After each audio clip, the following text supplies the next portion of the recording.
पहले वनडे में जनूबी अफ्रीका की टीम 263 रन बनाकर आउट हो गई। पाकिस्तान को जीत के लिए 264 रन का हदफ हासिल है। फैसलाबाद में 17 साल बाद होने वाले इंटरनेशनल मैच में पाकिस्तान के कप्तान शाहीन शाह अफरीदी ने टॉस जीतकर पहले फील्डिंग का फैसला किया।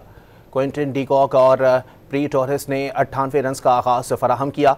साइम अयूब ने प्री टॉरेस को आउट किया। 141 पर दूसरी विकेट गिरने के बाद जनूबी अफ्रीका की विकेटें वक्फे से गिरती रहीं। टोनी डिजोजी 18, कैशले 22, लैंडे 2 रन बनाकर आउट हुए। डी कॉक 63 रन बनाकर नुमाया रहे। साइम अयूब और नसीम शाह ने 2-2 विकेटें हासिल की।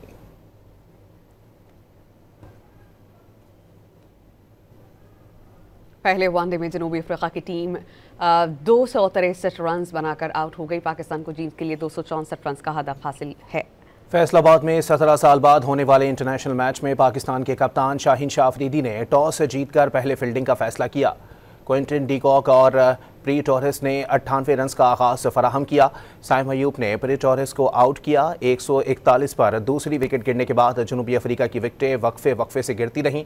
टोनी डिजोजी 18, कैशले 22, लैंडे 2 रन बनाकर आउट हुए। डी कॉक 63 रन बनाकर नुमाया रहे। साइम अयूब और नसीम शाह ने 2-2 विकेटें हासिल की।